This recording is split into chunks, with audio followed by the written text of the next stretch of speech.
See if this still works. Nice. All right. So thank you for this amazing intro, Nate. I couldn't have asked for anything better. And welcome to my talk about no code, which is ironic since we work in a development firm or consultancy. But this talk is about why we shouldn't be afraid of it. So I dare to say that almost everyone here used a no-code platform at one point in their time. For me, that was Raptor, which is this lovely flowchart interpreter, way back in high school.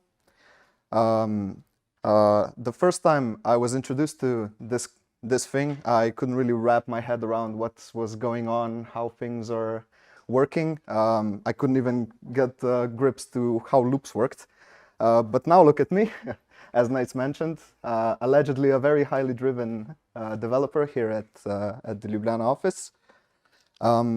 But I am not here to really deep dive into the history of these platforms.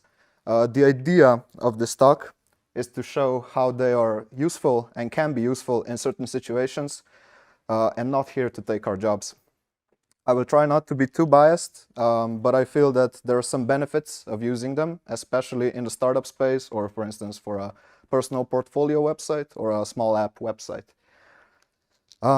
The general idea of these platforms is to provide. I'm sorry, I'm really bad with my slides. Provide building blocks, and the users can drag and drop them however they want. The power of them is that you do not require any development knowledge or any knowledge of programming. This opens up a lot of opportunities that are for people who are not developers, or for businesses who have great ideas and the vision, but not the required skills to actually build something. But here it's quite easy to say that why don't they just hire a developer or a freelancer or an agency to do it for you? Well, maybe there are monetary restrictions, and it could take some time even with those to get the end result that they have envisioned in the beginning.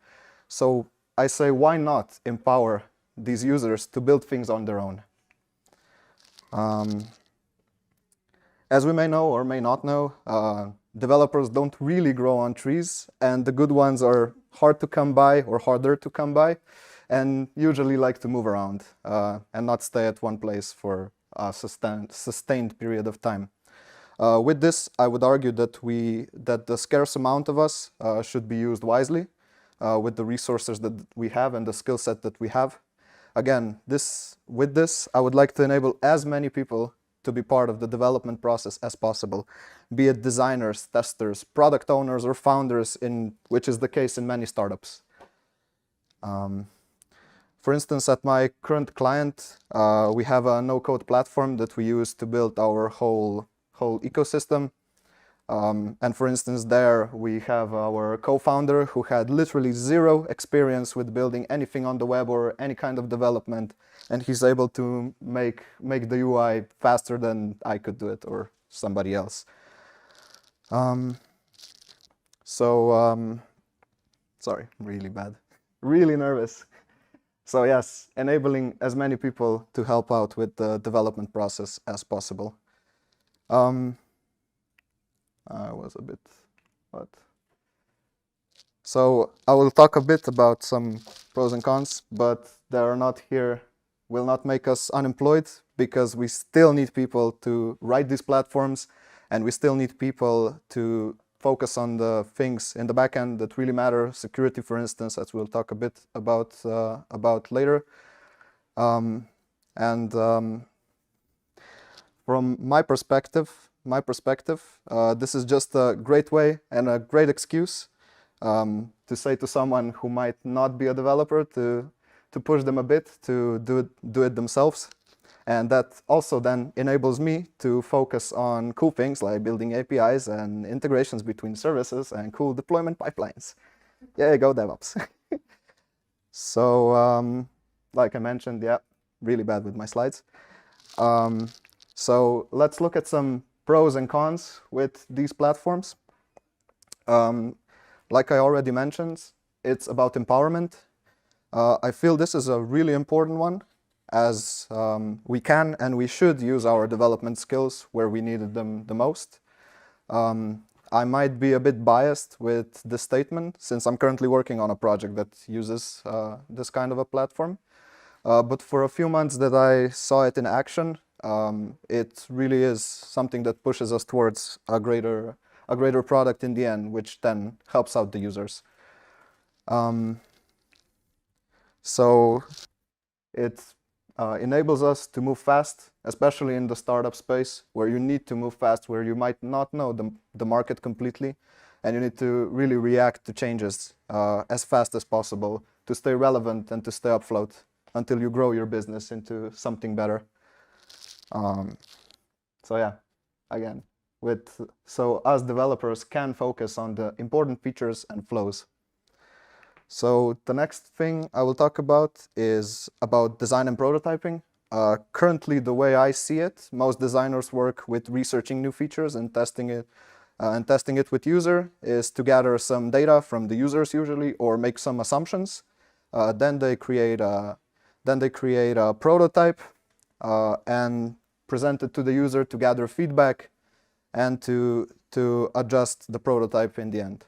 After this, usually they create tickets for implementation, and we destroy this original prototype. So from what I can see and read on this topic, this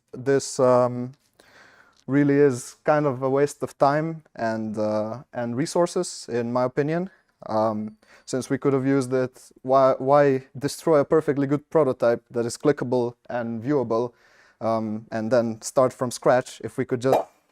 Oba, padla. Mazel tov. Why waste our resources and time on a perfectly good prototype if we can then use it in production, or for instance, even anything else? So with this, why shouldn't we utilize a platform to create a UI that is then really easily transferred to production and not create dummy pages and flows that prevent us from moving faster? Design platform, wasting time, resources. All right. So kind of good arguments all around. It does sound good to me.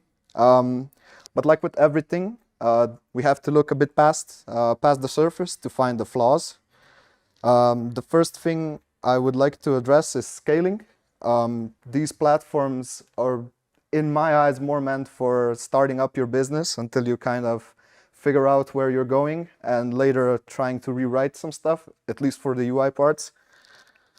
They are good to keep to a certain point. So, for instance, we have a startup, we don't have many users. The solution will probably be fine for a few hundred users or 1,000 users. But then we probably, when we kind of hit a critical mass, we usually have enough users or enough resources to bring new developers in, to make it better, to create a solution that will scale to the amount of users that we need. The next topic on the chopping block is vendor locking. You know, we all love it. We dedicate so much time and so much resource and effort into a product or a set of skills. Then we figure out that we can't really use because we were flawed from the beginning, since we usually don't know all the details from the beginning. With these platforms, we do lock ourselves into the mind of the creator and the vision that they had for how the platform should work and perform, and the opinions that they have. As soon as you want to kind of stray from the path, it becomes very difficult to create exactly what you want. With that, you have to know kind of the gotchas of the platform that you're working with. When they do work, they work extremely well. But as soon as you kind of start trying to make something that they kind of don't allow, it becomes very frustrating and very easily leads us to the path of thinking, why didn't we just create something from the start, from scratch? And lastly, I would talk a bit about security. So with these platforms, thank you, Simon, with these platforms, it enables many more people to code than ever before, and there is then a greater risk of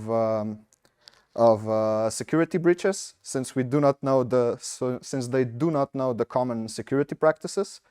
The risk can be caused by the platform itself. It might not be open sourced, and we cannot look at the source code and see potential pitfalls that might cause issues down the line. You may argue that we can run security audits, but for someone who hasn't been in the development process, they don't even know what to look for or how this process works. Then there's the case of access control. Some platforms do provide some sort of access control out of the box, but most might not. This poses a risk of data breach with data breaches, as anyone with a little knowledge could get data they wished from our database.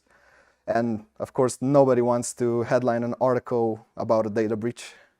But I feel that with the proper guidance, we could mitigate this, but that's a lengthy process and a bit difficult to understand at the beginning. And why would you put resources in to a thing that might not even be a thing? Ah, yes, sip of water, amazing. All right, now maybe let's look at some examples, some good examples. There are many success stories of people and businesses using these platforms. And a quick Google search kind of reflects that. So they're definitely here to stay, in my opinion. So the first platform we'll look at is Plato, which is a platform that connects engineers to mentors all around the world. The idea is that they match you with the correct mentor who has experience in the specific challenges that you face and can provide actionable advice. By their words, building an MVP with the help of a no-code platform enabled them to fail fast and move forward. They used it to create their back office, which is basically their event-specific landing pages and tracking system. And with the help of these platforms, they were able to secure funding in the Y Combinator, which is infamously difficult to get funding from. Next one is Finn, which was recommended from a talk from a podcast that Bistraka provided, which is basically a German car leasing company that I saw when researching this. They just announced services in the US. They use the no-code platform to build their UI. In the episode that I'm referencing, they talk about how they could have a smaller team of developers that focused on the backend flows and the integrations to be as smooth and as efficient as possible. They were also able to move fast in the discovery phase and test out new features and flows easily. They mentioned that the most important thing for a startup is to move fast, of course. And it doesn't matter how perfect your UI is or flows, as is when you don't have a very big user base. And the last product that we'll look at is a bit closer to us, and that is Predict, which is my current client. I asked Daniel if I can show something, and yeah, I am showing it. So it is basically a Swedish sustainability platform that connects architects, building companies, and manufacturers to inform and facilitate building planning and sourcing products based on sustainability decisions and requirements. We use a no-code solution called Noodle, which is also a Swedish company that builds this platform.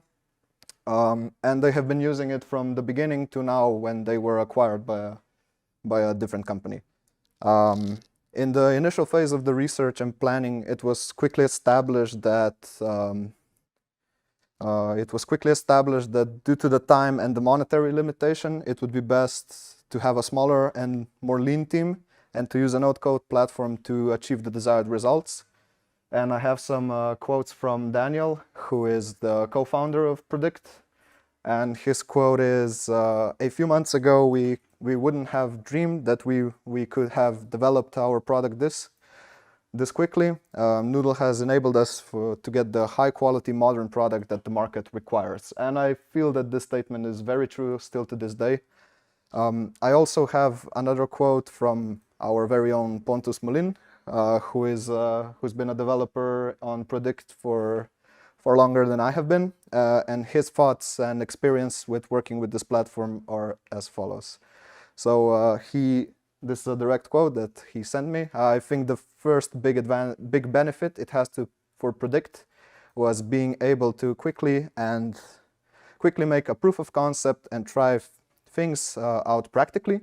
Benefits from my point of view is that it enables non-coders like Daniel to experiment, add and modify features on his own, while still being flexible, powerful enough to solve any problem challenge that we already know from building a React app.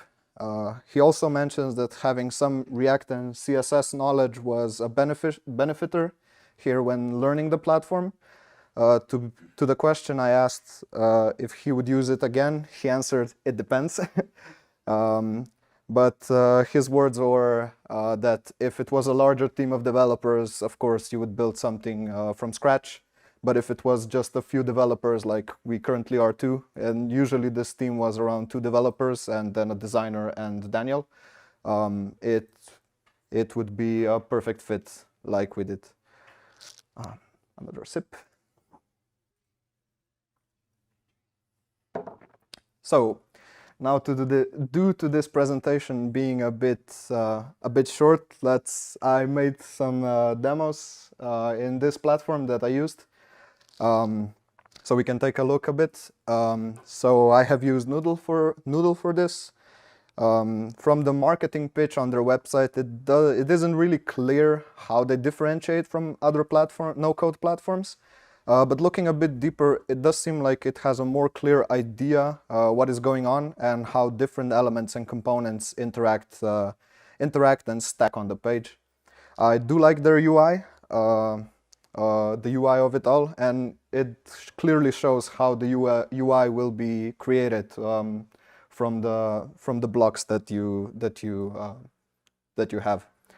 I also like that. If you use their preview window that they provide, you can see how the data flows throughout the different nodes and connected nodes that you have, which is a really cool feature for debugging stuff. So, of course, I prepared a quintessential example of the site that we create when we want to show off a new front-end framework, and that is the to-do list. A small disclaimer here, I am no expert in using this platform, and some of the things might not have been created in the most efficient manner. And I'm not paid to endorse this product. I'm also not using and building things on a daily basis, but I still feel it shows the simplicity of it all, And if Daniel, who has never coded in his life, he has 15 years of experience in construction, if he could create something with it, I feel that everyone here could also learn it and understand it. So this is the very simple GIF I created yesterday. So it's basically a to-do item. You add items, you remove items, and once it's all done, it shows up a pop-up. Very simple. Basically, everyone who creates a front-end framework will create this. So how does all of this look in the background? So this is how your view of nodes and connectors look. So it does seem a bit messy, but let's kind of break it down. They really like to present with color. So for instance, all the blue boxes represent UI elements. So for instance, we have a group that has some text nodes and another group. Basically, a group is a div if we would create it in HTML. Then you have some repeaters and a text input and whatnot. All the green boxes correspond to data. So basically, if we look at the top, we're creating a new array. We're then adding things to the array, like objects, and inserting them and whatnot. all the gray boxes that are down here are for conditions. So the condition statements and the pop-ups. And the purple one is for events, which is basically how they transmit events when they come from different pages back to another one. And if we look at the lines, they are also colored. So for instance, if we look at the orange lines that go, for instance, from array filter down to the text, that orange line represents the data, and the turquoise lines represent the actions. So basically how you trigger different nodes is, for instance, down here where we have this text input and a button, we first input the text, and then once we click the button, the click will make a do command, which will create a new object. And from that object, we'll then, once it's done, we will then insert it into the array. So I do like it. Like I mentioned before, all the blue boxes kind of very nicely represent how the UI will stack on top of each other, and it's very clear to see how the UI might look in the end. So also one thing I didn't mention, if you click on the UI boxes, you'll get this kind of CSS options in the sidebar, and it really nicely highlights what you can actually change for the CSS properties that you can change on that item. It also, if you hover over them, they have a really nice example. For instance, layout shifts and flex boxes. They show really nicely how it will look, or how it will move the element on the page. So I think this is quite a nice solution, and it's really clear to see what happens. So, but there's also a lot of room for improvements, and they also provide custom components. Noodle renders or creates a React app in the background from all of your nodes. So they also have some libraries that you can create custom components and widgets, and then use them in your app, and also share them across the board.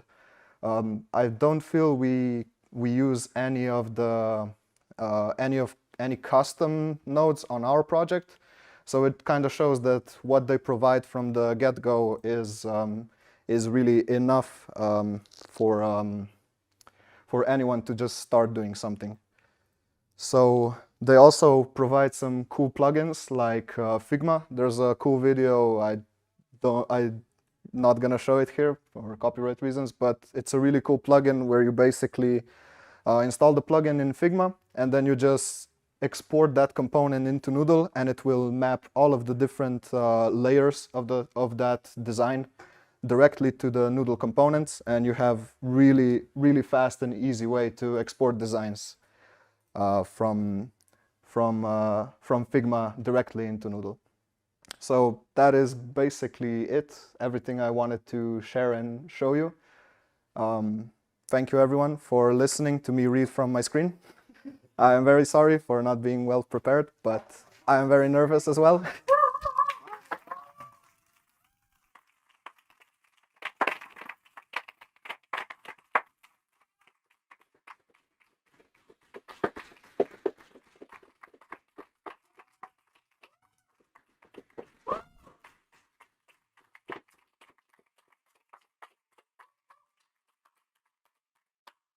All right, do we have any questions? I have two.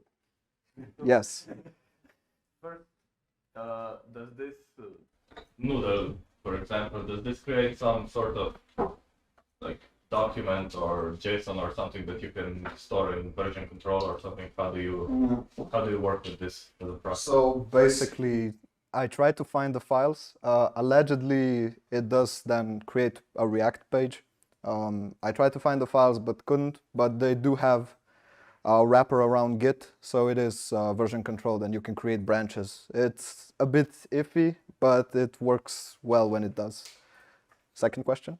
Second question was, okay, yeah, the plugin for Figma, Yeah. does it also then support, like you said, when you have in Figma like a prototype that's clickable and you can navigate, so does it support those actions? I'm not sure, but at least getting the design back to is a big benefit to the development process, in my opinion. Yes, Jure, you had two questions. Yes, your two questions. Can you connect this to any backend? Yes. So So basically, if we look at Noodle, they provide some kind of a backend service. Either you create your own and connect it through the app, or they provide a cloud solution, and you can very easily connect to that backend. For instance, in their examples of a to-do list, they actually do connect to a database that they create in the cloud, and then you fetch data from that. Yes. Expanding upon Lucas' question, what's the migration path if you want to migrate from an idea that you validated to users and it was built like an app with no-code solution platform? How do you then translate this into an actual product? Coding. So if I understand correctly, how to get from the blocks to the actual code, or integrate together to have some part of your app running the no-code solution still, while you are refactoring the other parts. So you have this nice transition path. I understand, yeah. They do have some custom widgets in there. I didn't explore them that much, only for kind of debugging things, because I didn't understand how things were working. I'm still learning the platform, but I would look into it. I'm not sure at this point in time. Yes.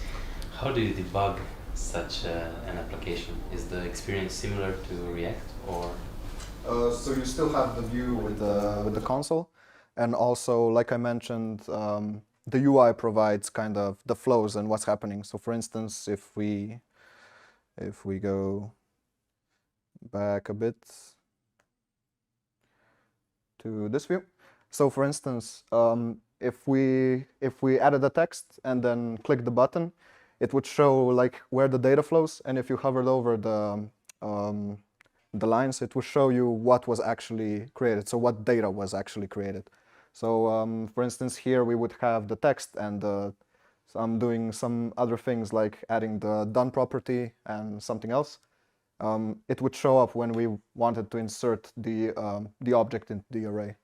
It might be a bit more difficult to debug, but I didn't see any problems when trying it out myself, and I couldn't foresee any really big problems using it. Yes. How would you add user management to this? I guess you could have like some external authentication, and then because this is entirely without a backend, right? So yeah, this is entirely. I mean, they have some examples of how to integrate a login screen, so I don't know. I truly don't know. Sorry, I'm not well prepared. For our case, we have just stored users in the database.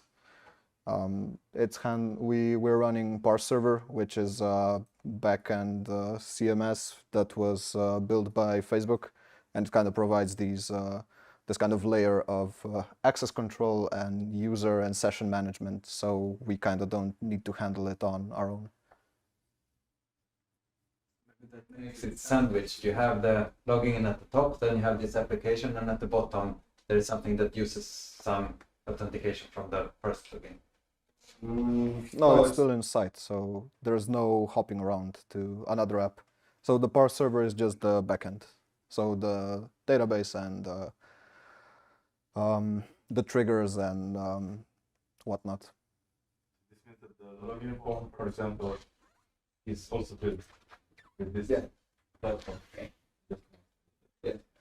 Probably there is like a login components by default. Probably Yeah. there's some. Have you seen the pricing model for these platforms? How much they cost? For Doodle specifically, it's free until you get to hosting. They provide some hosting services and backend services, of course, that they charge you for.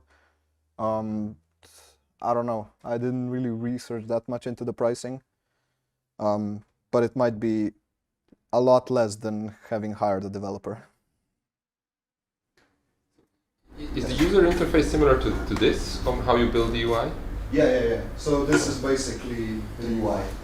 So as I mentioned, the blue boxes correspond to UI elements, the green boxes correspond to data, and the gray boxes are for conditions, and the purple one is for events. Yeah. We use it at our clients for some functionality. We use retool, but I think the paradigm there is quite different, because at least for building it, because you kind of have a WYSIWYG interface, and then you configure in place the blocks to just fetch data from different data sources and have actions on them. So even like a no-code platform, it's not really maybe it's not really a defined field, and everybody has like different approaches to it. No, I would definitely agree. There are different approaches. I also saw, when like older platforms use this kind of a grid that you then create, like in Figma, you create pages and then connect them together. This is, I think, a more newer approach. I don't know, I like it a bit more, but that's just me. Yes, Lau. You got me a bit triggered when you said then we destroy the prototype. I asked you that before. You bamboozled me. Is what, as soon as, I don't know, since ever I'm questioning how it's really possible for me to create some kind of prototype in design. Like, I remember times for like working with Dreamweaver and then sending this to the developers, like, oh my god, you want to kill me? So is it really realistic to create something as a designer, let's say no code, and you practically really can use it? Because I can imagine that you can use it as a reference, like motions, going through the stuff, but it's really realistic to use like parts of the code. I don't know. You can have now like Framer, you can create a page that it's using like, it's a visual builder, it's using I think React component or something. Is this really something that you could use and recycle or start building on it?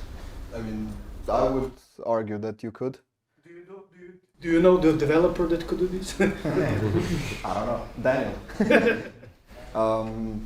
But if I understand correctly, just moving stuff from Figma or parts of the components that you add from Figma. Can my work as a designer kind of can you progress on it without starting with zero? I think you could, yeah. I mean, it's basically just copies all the layers that you have in Figma, copies it and translates them into these blue nodes with the design properties that you set in Figma. So you could iterate on that and then just re-import it. But how does the look then, like from this to the real kind of code? Practically from zero, I guess. Practically. I mean, if you would go down that route. I mean, if you would develop it from scratch, then it takes time, of course. Just going on what he said, the progression then would be from Figma. You can easily go to here and have a workable no-code thing. But if you want to do it like custom in production use, then you'd probably have to burn it down and start fresh. Yeah. You can still use the library to export Figma to some React components. So back to Yeah. library. Can you export some of these components, like, or is a paid service or something?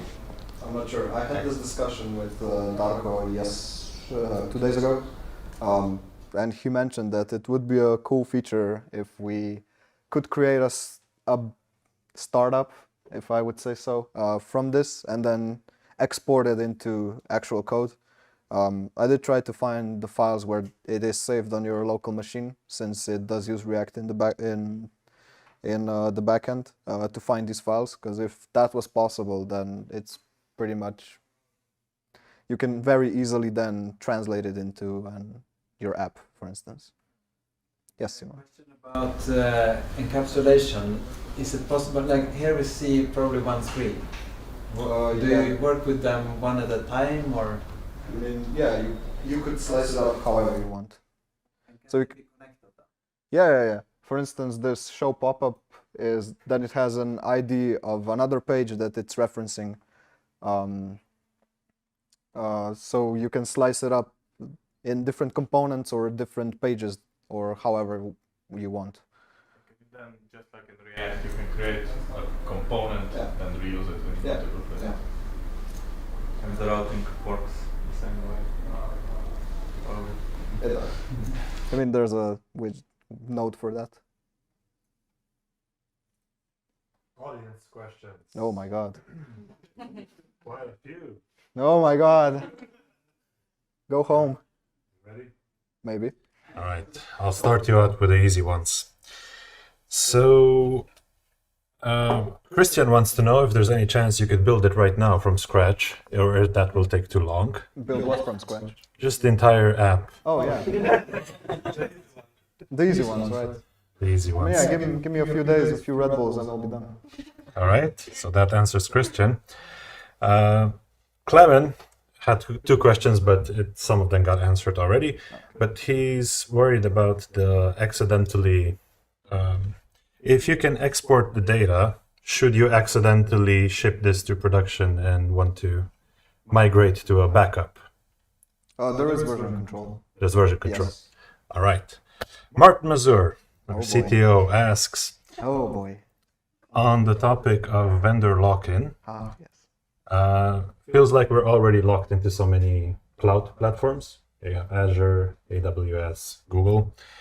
Do you, in your opinion, think that they will also have their hands and kind of de facto decisions when it comes to no-code, low-code tools? Will they be developing similar tool sets that will become more of the standard and push these smaller players that we use today out?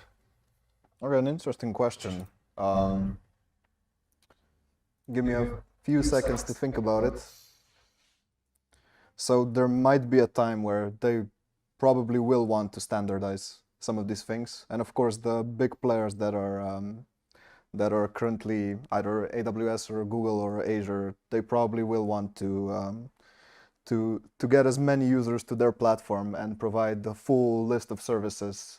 For instance, an front-end solution platform, no-code solution for building the UI. So definitely I see it happening, so that the bigger players will force out the smaller ones or buy them out as they usually do.